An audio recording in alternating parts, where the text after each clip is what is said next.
معلوم زید دی تلیسیم یا بیمار یم ما بدن وینه نه جوړوي نه ستاسو په مینه ژوندي یو وینه راکوئ یو زه یم یو زما دا خور ده. دوستانو په دې سنګ کې چې را سره کوم ګلاب تاسو وینئ زید چې د ګلاب په شان ماشوم دی د تلیسیمیا بیمار دی. ورسره خوا کې دا بله ګلالی چې تاسو وینئ دی خور ده نور نومې دی دا روره خور دی جی د یو کور نه دوه ماشومان دي. تلیسیمیا هغه ماشومان دي د کومو ماشومانو چې بدنونو وینې نه جوړي. دا ګلاب ماشومان زمونږ او ستاسو په وینه باندې ژوندي دي. دا زمونږ ستاسو د پاره وینه ده خو د دې ماشومانو د پاره سلګۍ دي ژوند دی.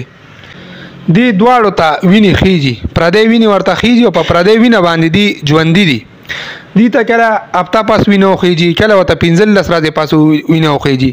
القمر تلیسیمیا سنټر داسې یو ځای دی چې روزانه په بنیاد باندې د ګلاب په شان ماشومان د ګردو او د کینسر بیماران په دې اسره باندې راځي چې یاره دلته مونږ ته وینه فراهم شي.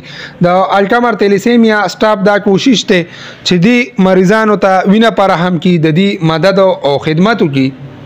کوم ملګري چې زما دا ویډیو ګوري دا پیغام اوري هغې ته زه درخواست کوم چې الله د رضا دپاره القمر تلیسیمیا سنټر چرنل شیر کلي ته راځئ او دی ګلاب ماشومانو ته خپل قیمتي وینې عطیه کوي.